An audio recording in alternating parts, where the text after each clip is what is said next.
say we are saved? Meron po tayong kasagutan. Because we are one with Christ, we are saved from our sin, and we are forgiven. No?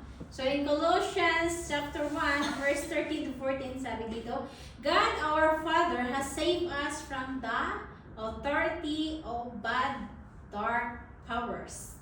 He loves His Son, and He has caused us to be His Son's people. And so now His Son rules over us. So bilang mga Kristiyano po, ang bilang mga anak ng Diyos, we are saved from our sins and we are forgiven. So nang tinanggap po natin si Lord, we accept Him as our Lord and Savior, humingi po tayo ng tawad ng ating mga kasalanan, right? So God is a forgiving God. Nagpapatawad po ang Diyos. Kaya nga sabi, He came to the earth because of the sinners, no? Pumunta siya dahil tayo po ay mga kasalanan. So we have also received the righteousness of God in 2 Corinthians chapter 5. 2 Corinthians chapter 5 verse 21. Pakibasa po. 1 Corinthians. Unang Korinto. Chapter 5 verse 21. Second Corinthians. Yes po. 5:20. Chapter 5. Chapter 5 verse 21.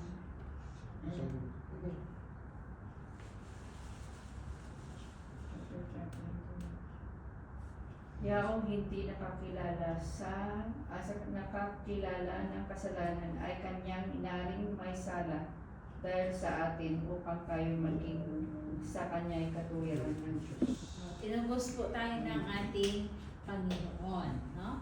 So, dahil po doon, tayo po ay nagkaroon ng kaligtasan. And then Romans chapter 3:22, pakibasa po.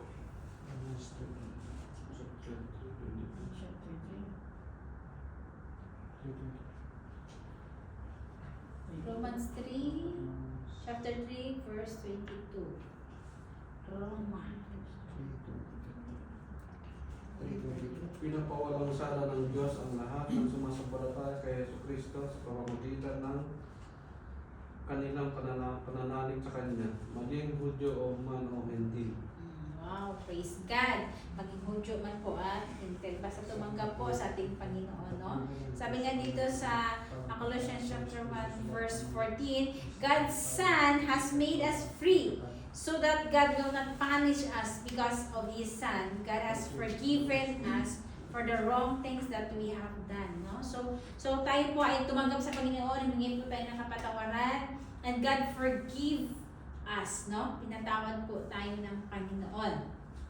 So kaya tayo, what do we mean when we say we are saved, no? So ito po yun. Pinatawad tayo ng Panginoon, binigay niya na po yung kanyang buhay para po tayo ay maligtas. Ang kailangan na lang po natin ay tanggapin siya at humingi po tayo ng kapatawaran sa ating mga kasalanan. So, second po, we are saved from the second death which is healed. So, healed. And we are assured of heaven. So, inanalangin po tayo. So, habang buhay pa. Niligtas pa rin po niya tayo dun sa kapahamakan sa impyerno. No? Hindi lang po dito sa lupa, kasama po doon sa impyerno. And also, we are assured of heaven. Meron tayong assurance doon sa langit. So, hindi lang po tayo niligtas dito sa lupa, but also meron pa po tayong kaligtasan sa second, no? Sa eternity. So, meron pa po, yun pa po ang gusto niya. Hindi lang po tayo dito maligtas sa mga kasalanan sa mundo, but gusto niya rin po yung maging kasama rin po niya tayo sa heaven. Hindi tayo madala sa dagat-dagatang apoy. So, in Revelation chapter 21, verse 8, sabi dito, we have also received the righteousness of God. No? We have also received the righteousness of God. God. So tayo po ay nakatanggap din po ng righteousness mula sa Panginoon when we receive God. Kaya nung natanggap natin si Jesus, nakilala natin siya na matuwid sa na Diyos, nagmamanifest na rin po sa ating buhay. Natuto na rin po tayo na nagkaroon ng righteousness na pamumuhay. We are not so perfect, but natututo po tayo, no? Na ipapractice na rin po natin, natuto na rin po tayo manalangin, natuto na rin po tayo magpatawa dun sa mga taong nagkakasala sa atin, kahit galit na galit ka, hindi ka na nagbibida ng masamang salita, nakakaroon ka na ng self-control, so meron na pong tinatawag na righteousness na naaani na mula sa atin, may bunga na po. Hindi na yung kasalanan natin nakikita ng Diyos. Yeah. So, yun po ang kagandahan, no? When we say the second death, and then sabi dito sa second death which heal, we assured in heaven, no? So, yun po ang nakikita na ng Panginoon sa ating righteousness. In John chapter 5 verse 24, pakibasa po.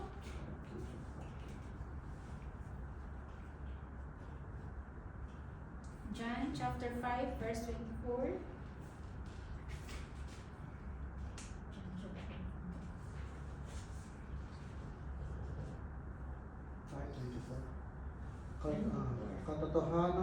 Katotohanan sinasabi ko sa inyo, ang dumirinig ng aking salita at sumasampalataya sa Kanya na nagsugo sa akin ay may buhay na walang hanggan. Amen. At hindi mapapasok sa paghabol, kundi lumipat na sa kabuhayan mula sa kamatayan. Oh, praise God. So, ang ganda ng pangako ng Panginoon, no? So, hindi na po, ano sabi doon, Kuya? Hindi na po.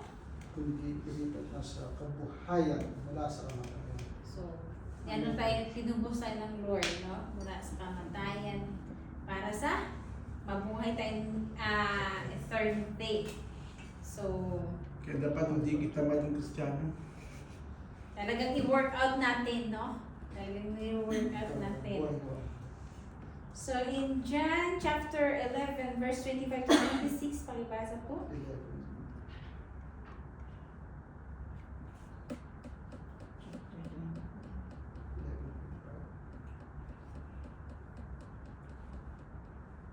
John 11, 25 to 26, sabi dito.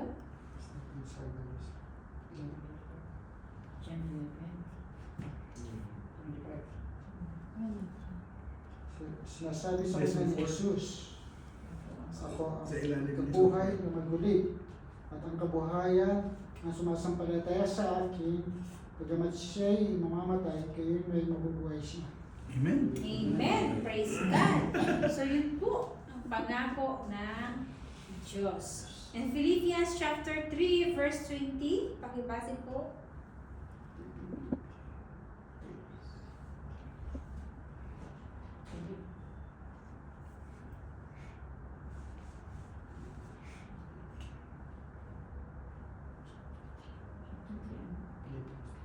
Philippians chapter 3:20. Subalit sa kabilang dako, tayo ay Makita siya. mga mamamayan ng langit doon, nagmumula ng tagapagligtas na nihintay natin ng may pananabik ang Panginoong Jesucristo. Amen. Praise God. And in Revelation chapter 21, verse 1, sabi ko, we have also received the righteousness of God. But I will punish all the other people they include, no? So, ang ano natin dito, we have received the righteousness of God. Amen. So, napapunish na po yung mga taong, siyempre, napapaniwala na sa buhay. So, we are saved from the second death. So, kasama po ito na resulta ng ating kaligtasan. Hirap po ng class po. So, we are saved from our sinful nature. No, Yes. naliligtas din tayo doon sa ating sinful nature and we have received the nature of God. Kasi yung tinatawag po na sinful nature po, nung mga bata pa po tayo, nung ipinanganak po tayo, mayroon na pong bahid ng kasalanan sa atin. Nagagawa po natin yung mga kasalanan, no? So yun po tinatawag na sinful nature and we have received also the nature of God. When we receive Jesus Christ, doon po tayo na bago. Doon po natin siya tinanggap as our Lord and Savior. Doon po nagkaroon ng pagbabago sa ating buhay. No? Doon tayo natuto sa buhay na panglangit. Doon tayo natuto sa buhay na matuwid. Nung namatay si Kristo sa cross, doon yung sinful nature natin ay yun yung naging cover. Kaya instead na yung sinful nature nakikita ng Panginoon sa atin, di ba yung kadalasan sa mga nangyayari sa atin, pag nakita yung anak, minsan yung anak, sa bahay to hindi na. Ang nakikita na ng Panginoon yung pagiging matuwid na ginawa ni Kristo sa cross. So, lahat tayo ay wala ng sinful nature, kundi yung nature ng Panginoon na meron na tayo dahil sa ginawa ng kanyang anak sa cross sa Kalbaryo. Diba, meron minsan mga makasalanan ka talaga, ganito, ganyan, diba? Pero dahil tayo ay tinubos na, ibig sabihin na wala na po tayo nun sa nature na yun. Kasi nung tinanggap natin ng Panginoon sa ating buhay, hindi na yung banal na espiritu siya nagpapatutuo na tayo ay mga anak niya. Bagong nilalang. Amen. Yun yung kagandahan doon. Kaya pag walang Kristo sa buhay, di alam na. Crystal clear. Kaya kailangan natin abutin talaga si kumare, si kumpare, lahat ng kaibigan natin kasi, di ba? To be saved.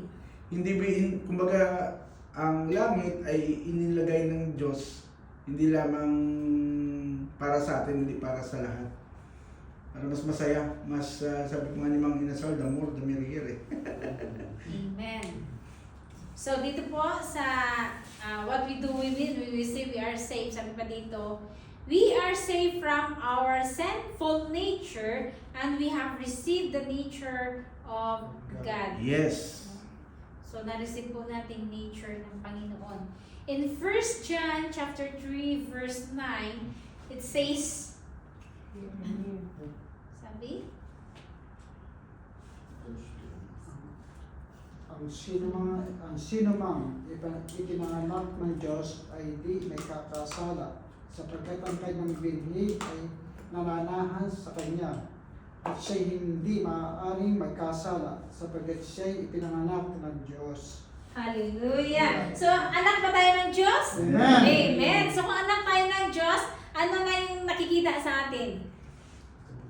Kabutihan. So, dahil tinanggap natin si Kristo at naging anak niya tayo, so anong nakikita natin sa atin ngayon ay ang kabutihan. Amen. No? Not 100% na minsan sabihin nila, Christian, no? Tapos, that's why we need Jesus, because we are not perfect. Even we are Christian sometimes, may mga pagkakamali. But the thing is, natututo tayo humingi ng tawad sa Diyos.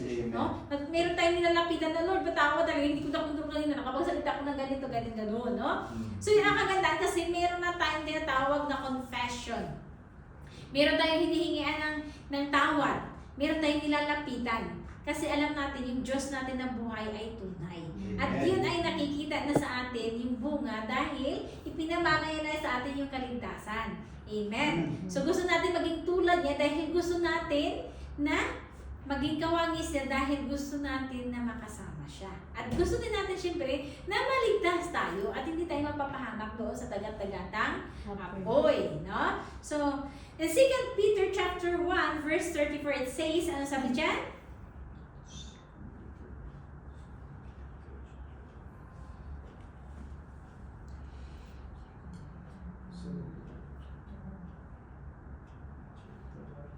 So sabi dito, He is a very powerful because He is God. So He has given to us everything that we need to live always. We can do good things that make God happy. So it's same kanina sa tinakil natin, parang connected, no? We want make God happy also. This is possible because we know Him. God has chosen us to be His people because He is so very great and so very good. Wow! So ang galing, no? Ang galing ng pangako ng Panginoon. We are saved from our sinful nature. So itong because God is a powerful God. And He has given to us everything that we need. So binigay niya sa atin yung mga pangkailangan natin. Una yung kaligtasan. No? So, anuhin man natin magkaroon tayo ng lahat ng bagay, pero wala tayong kaligtasan, wala din. Kaya minsan yung mga ibang tao na talagang actually may mga mayayaman or something, may mga achievements sa buhay. Siguro doon din talaga tayo sa punto na nagkaroon tayo ng inggit. It's really na nagkaroon tayo ng jealous, something ganon. But wala naman sa Kristo. So ano na lang din ang kanyang ipapanalo. I have Jesus. So talagang panalo ka kasi may Jesus ka. Pero ang kagandahan, siya wala. So ang ano naman doon, no?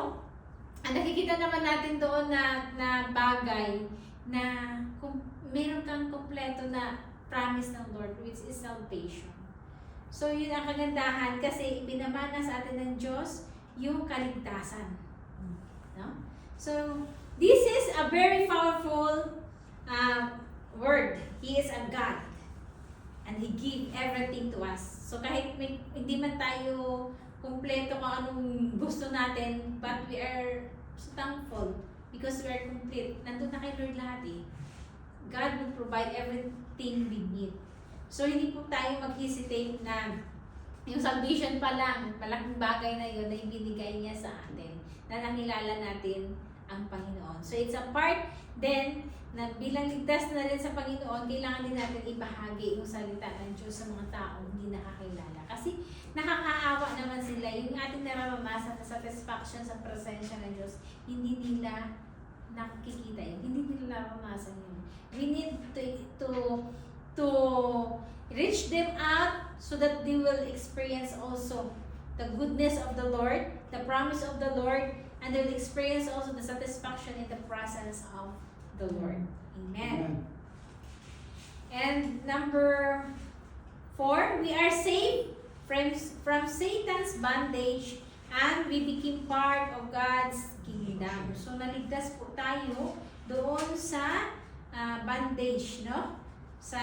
Kay Satan, and we became part of God's kingdom. So kung dati po tayo ay mga pariwara o hindi maganda maggawa ng decision making, makamundo pa rin, but tayo ay niligtas na ng Lord doon sa kapahamakan na patibong na kaaway. And we are already part of God's kingdom. Party na po tayo ng kingdom of God. So ibig sabihin, andito na po tayo na mga lingkod at anak ng Diyos. We need to guard our salvations, no? So kailangan talaga bantayan natin yung ating mga kaligtasan kasi yung udyok ng kaaway, kahit ligtas na po tayo, kahit nakakilala na po tayo sa Panginoon, nandun pa rin po. Yun.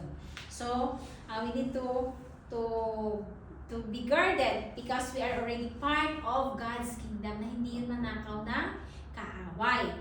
We are new creation, creatures, no? Bago na po tayo. Wala na po yung dati. Ngayon po ay matuto na po tayo magsimba, manalangin, magpasalamat, lahat na po. Natuto na po tayo. May bunga na po yung pagtanggap natin sa Panginoon. Mayroon na po bunga na the fruit of the Holy Spirit. So in 2 Corinthians chapter 5 verse 17, pakibasa po. 2 Corinthians chapter 5 verse 17.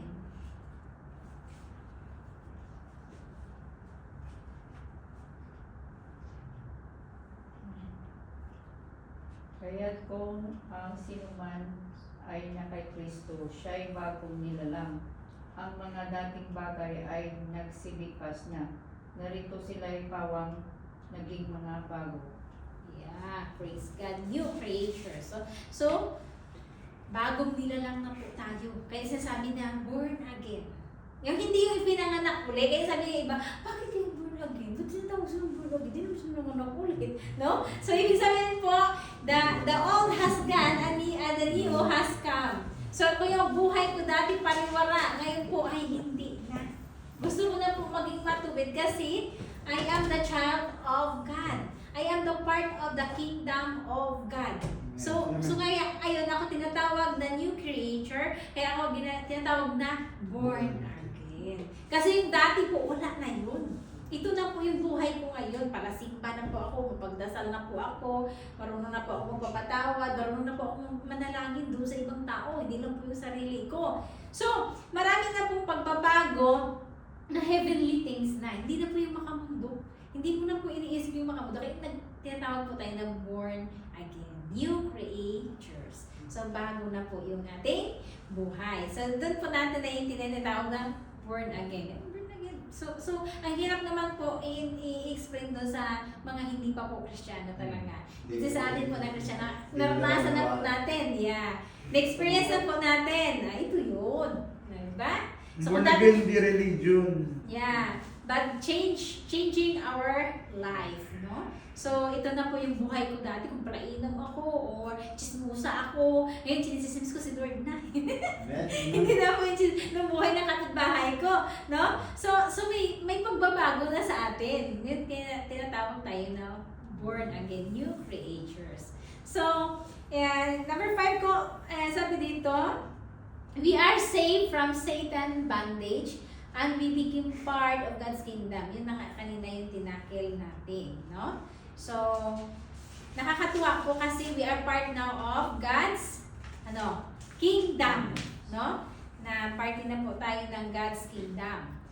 Because of our sin, we are separated from God, but in Christ we have received forgiveness and oneness with Him, no? Before po na magkasala po tayo, na-separate po tayo from God, lumalayo po tayo o nalalayo tayo, no? Kasi wala po tayo doon sa kay Lord. But in Christ, we have received forgiveness. Nagkaroon po tayo ng forgiveness and oneness with Him, no?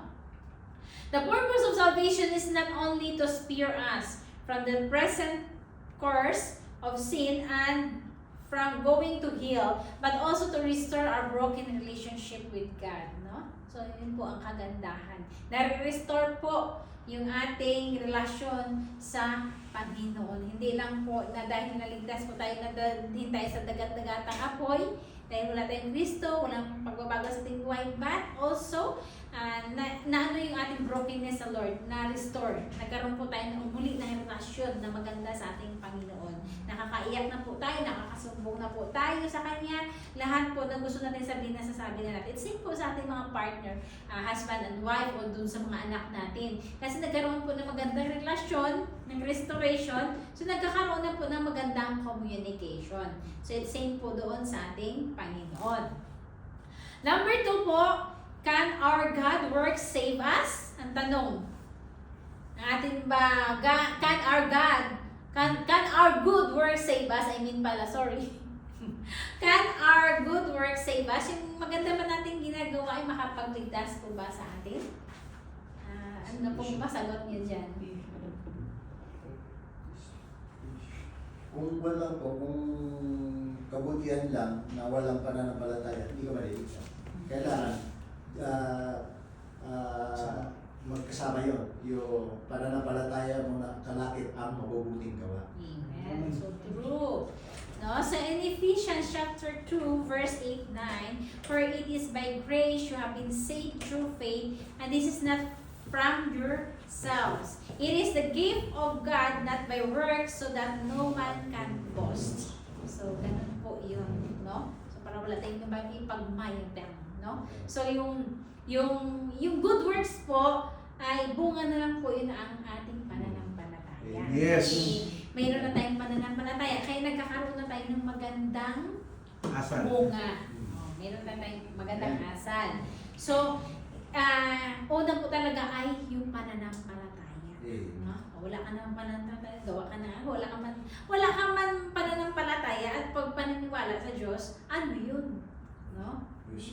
Oo. Pero alam ko mayroong ibang group na gano'n gagawa lang sila. Kasi pag gumagawa sila, para sa kanila may reward yun. Gano'n. Di bali na yung kanilang pananampalataya, basta gawin na lang nila yung gano'n. So it's not, hindi sinabi dito sa salita ng Diyos, kailangan talaga mayroong pananampalataya, no? Sa Panginoon. Kasama po yun. So yung good works, bunga na lang po yun ang ating pananampalataya. Amen. There are 2 reasons why our good works cannot save us. No? Bakit na yung ating good works hindi makaligtas sa atin? Una, salvation is God's gift. Yes. And it can only be received through faith. Faith talaga. And not by our good deeds. Pakibasa po sa Titus chapter 3 verse 4 and 5.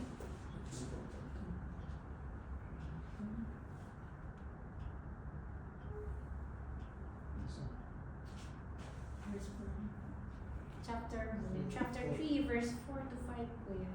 Ngunit nang mahayag na ang kagandahang loob ng Diyos ng ating tagapagligtas at ang kanyang pag-ibig sa tao, na hindi dahil sa mga gawa sa katuwiran na ginagawa natin sa sarili, kundi ayon sa kanyang kaawaan ay kanyang iniligtas tayo sa pamagitan ng paghuhugas sa muling kapanganakan at pagbabago sa Espiritu Santo. Amen, no? So, sa amin sa 5 po yan, no? And God did not save us because of any good things that we ourselves had done. Instead, He saved us because Himself is very kind. God has washed us so that we are completely clean in our spirit. His Spirit has caused us to be born again so that we can become new people. Yung banal na spirito talaga, no? Can change us. And in Isaiah chapter 64, sabi dito, no? Salvation is received through faith, so that no one can boast before God and man that he or she is saved by good act. Jesus, the only Savior. So Jesus na talaga yung only Savior. When we were yet sinners, our good deeds were just like dirty rags. No? Nung dati, nang makasalanan tayo, parang kagaya dun sa dirty rags sa isang basahan sa isang basahan, in the eyes of God, napakadumi po ng isang basahan. It's same po sa ating mga kasalanan. But in Isaiah chapter 64 verse 6, sabi dito, we have all become like someone who is not clean. And all good things that we do are like very dirty bits of cloth. We all become dry like a leaf, and like a wind, our sins sweep us away. No? No matter how much good we did, we still sin. No? Kahit anong gawa mo ng maganda, pero wala ka namang tinatawag dito na pananampalataya, it's useless. No matter how much good did, we still sin. No sinners can remove his or her sins.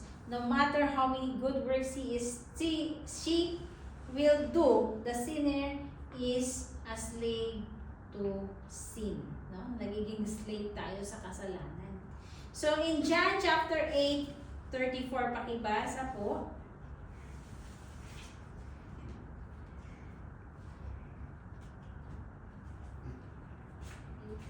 Chapter 8 verse 34.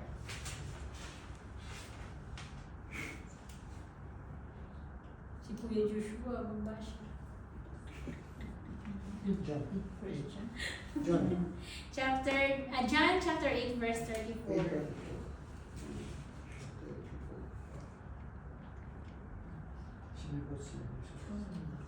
Sinagot sila, John 8 verse 34.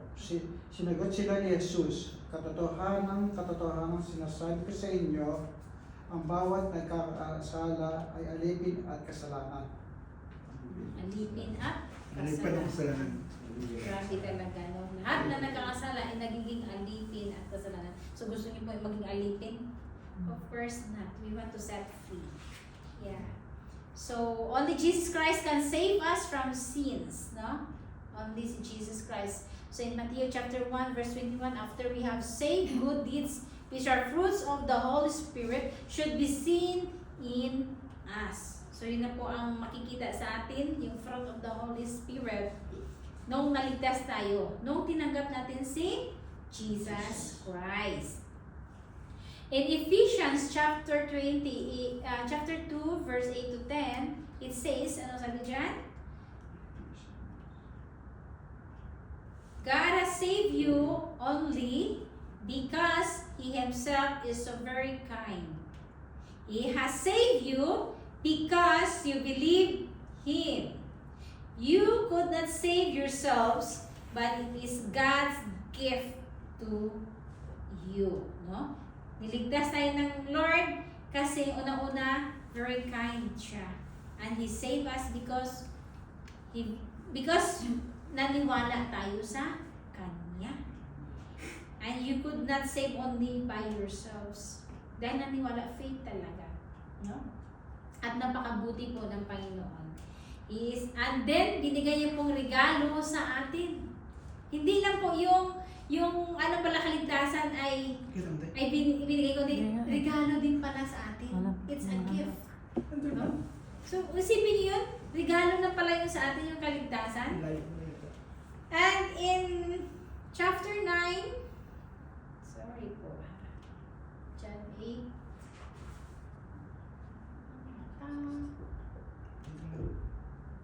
at saka sabi dito sa 9, He has not saved you as a result of any good things that you yourselves you have done. Nobody has only reason to say how good themselves are. So, hindi po tayo makapag-may, ginawa ko na ito, ginawa ko na, ligtas na ako niyan, nag-donate na ako ng ganito, na ginawa ko na ito, kaya maligtas na ako niyan, magpatayo na ako ng church, kaya maliligtas na ako niyan, no? So, kailangan talaga merong pananampalataya, no? And the result of that good thing that you yourselves have done, so anybody has no reason to say you're good themselves or napakabuti mo kasi nagpatayo ka na ng malaking church pero wala ka namang pananampalataya. It's useless, no? So in Galatians chapter 5 verse 22 to 23, sabi dito, sige kuya, basahin mo.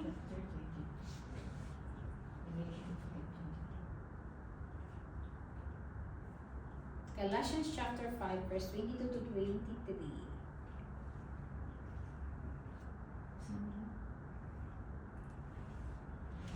Fruit of the Holy Spirit.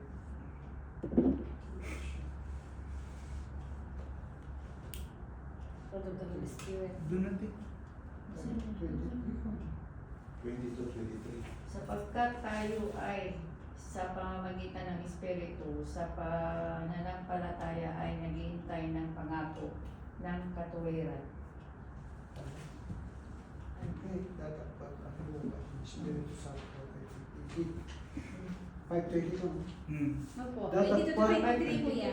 Datapwat ang bunga ng Espiritu ay pag-ibig, katuwaan, kapayapaan, pagpapahinuhod, kagandahan loob, kabutihan, pagtatapat. 23.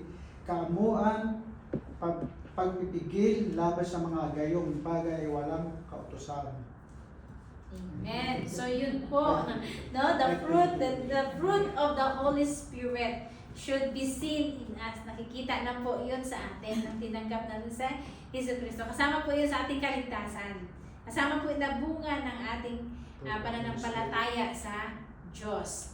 And these kinds of good works inspired by the Holy Spirit and not dirty rags anymore before God. Instead, these are fragrant offering and sacrifices that are pleasing to Him. In Hebrew chapter 13 verse 16, it says, remember to be kind to others people and remember to share what you have with other people.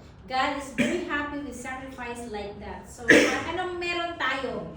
Kaligtasan. We need to remember to be kind to other people and kailangan natin ibahagi yung salita ng Diyos na para sila din ay maligtas at makaranas ng regalo na kaligtasan na nagmumula sa Panginoon. No? So, ang Panginoon ay nagagalak siya pag tayo ay nagbahagi ng salita ng Diyos at maligtas din po yung ibang tao. Number 3, in what way you can a person be saved? So, paano po? In what way you can a person be saved? Sa anong paraan po?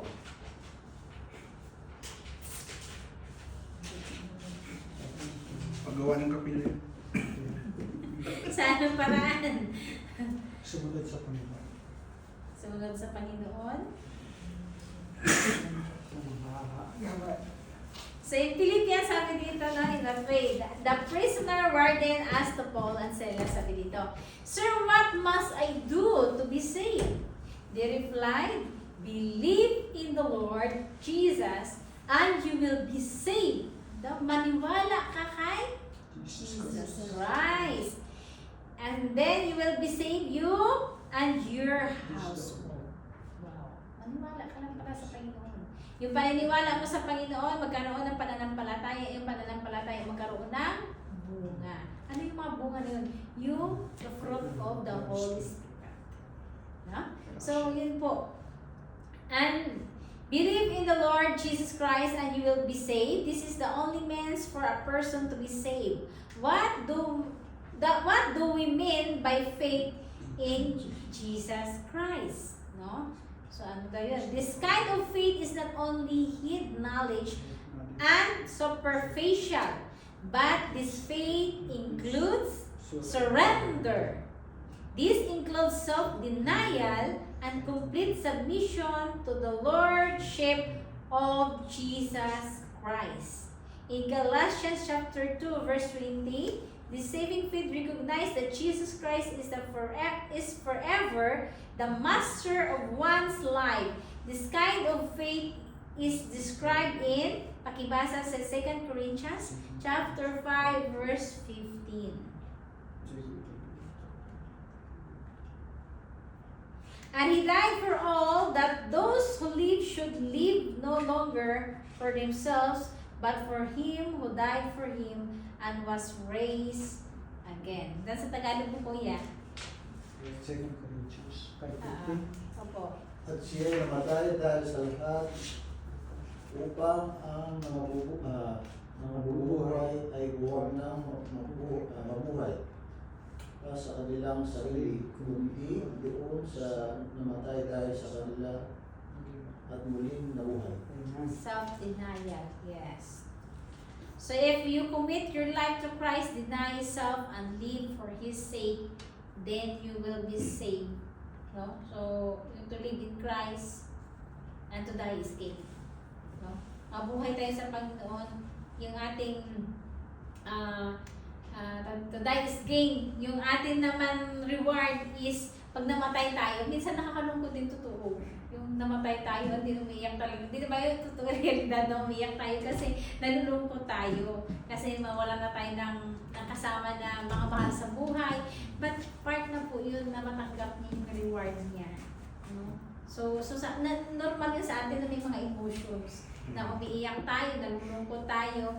But as a Christian believer, we know and we understand. But it's normal pa rin na naiiyak tayo, even we are a Christian. Pero doon na po yung part na kailangan niya na po kung kanyang reward. Part na po yun talagang it's His time. Panahon niya na po yung kanyang pagtanggap ng kanyang final, no? So, yun po ang nakakatuwa. Denial talaga. We need to deny ourselves, but we need to follow God, no? Excuse me. In Philippians chapter 1 verse 21, ano sabi dyan? Sa Matthew, Philippians muna, chapter 1 verse 21. Tagalog, English, wala problema. Kuya Joshua? Philippians chapter 1 verse 21.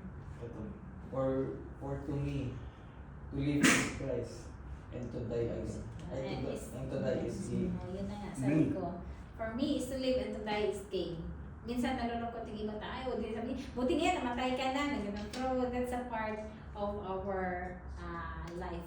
Ibig sabihin nun, hindi na yung sarili mo yung ano ng Panginoon ang nasusunod. To To live die. in Christ and to die is gain. Yun. And in Matthew chapter 16, verse 24 to 26. Sabi dyan. Chapter 16, 24 to 26. 16:24. Matthew 16, 24 to 26. Matthew 16, verse 24 to 26. Nang magkagayoy, sinabi ni Jesus sa kanyang mga alagad, kung ang sino mang tao ay ibig sumunod sa akin, ay tumanggi sa kanyang sarili, at pasanin ang kanyang krus at sumunod sa akin. 25.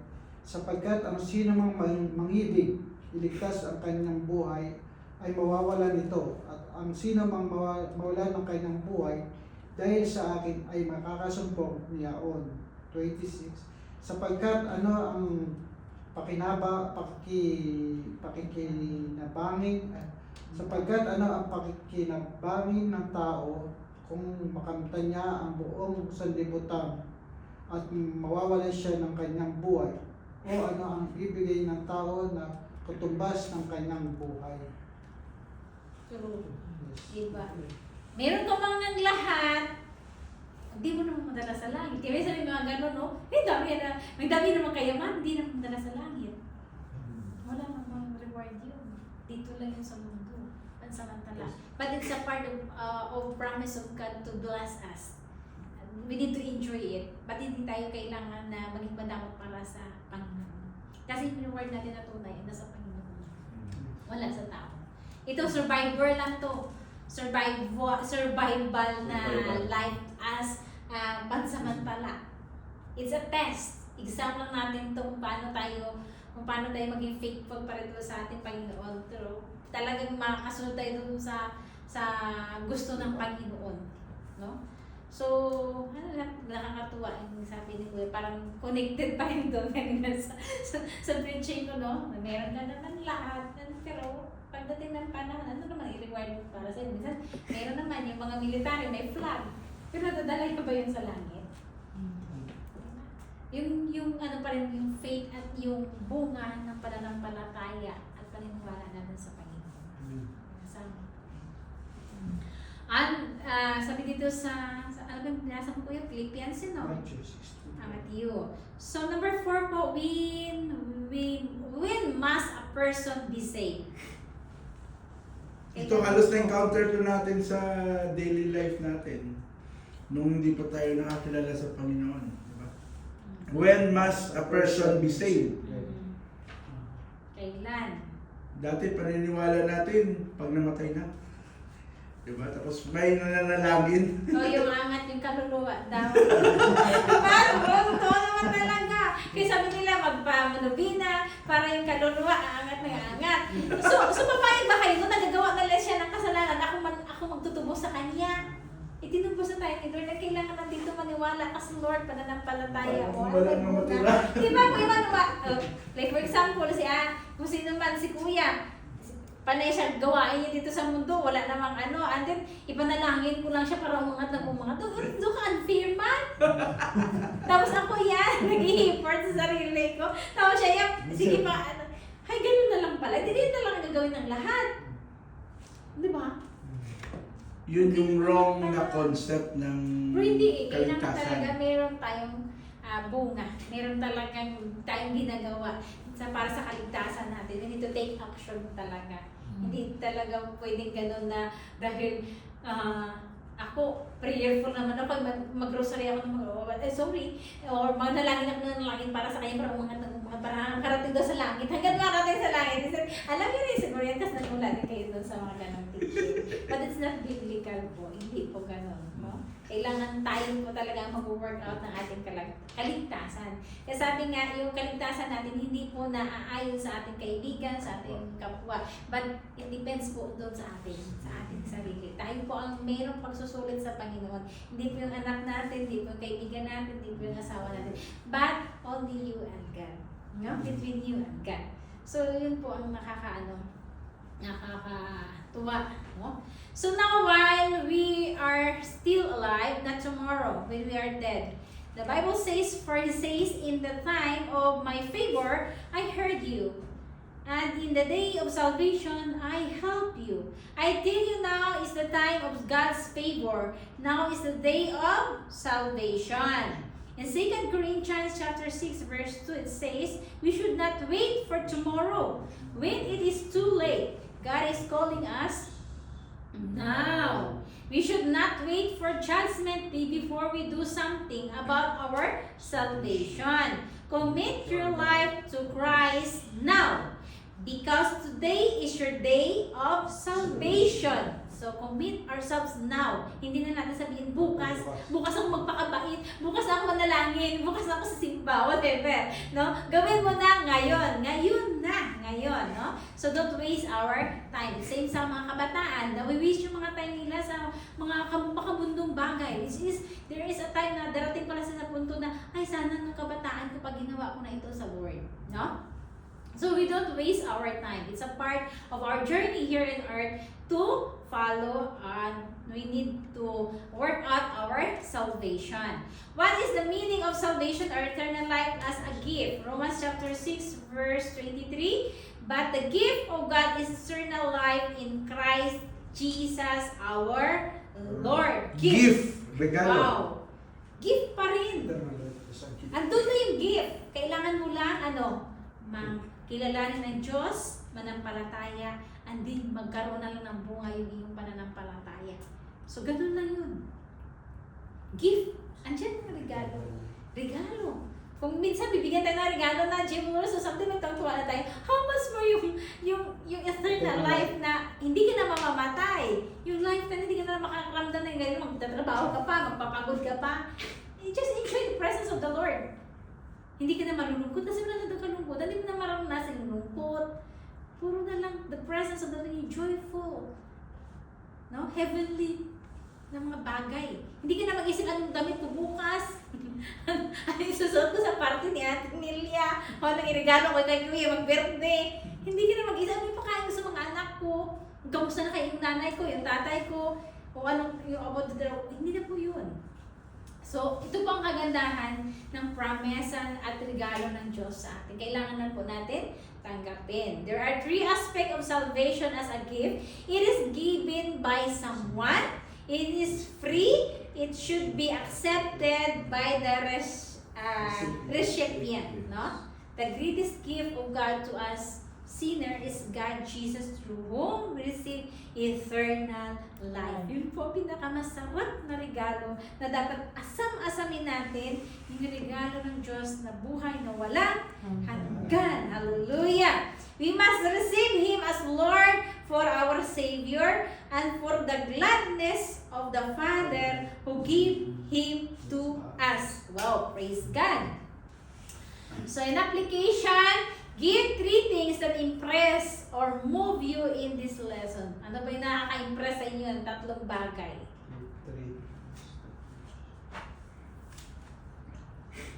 Ano nakaka-impress sa inyo? Free gift.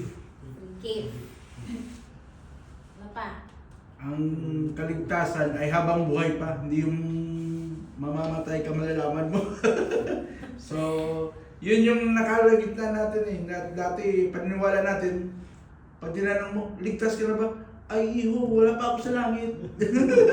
O diba? Iwan pala ko na, kung yun sa, na-encounter niyo yun, na, ay, dapat mamamatay ka muna bago maligtas. Malaman mo kung pupunta ka ba sa impyerno o sa... So, yun, ano ang 3 things that impress or move you in this lesson? Ano, Dad? Yun Sige. yan. Salvation, ano pa?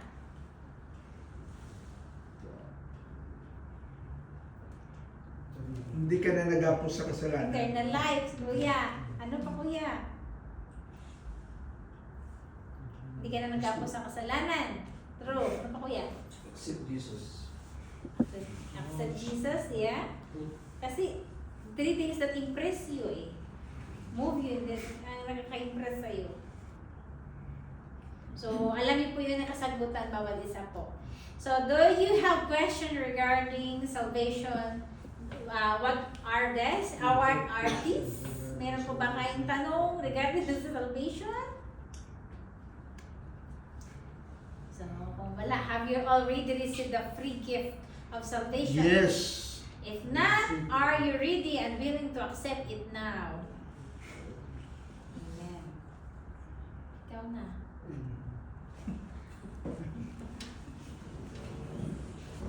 Ang tanong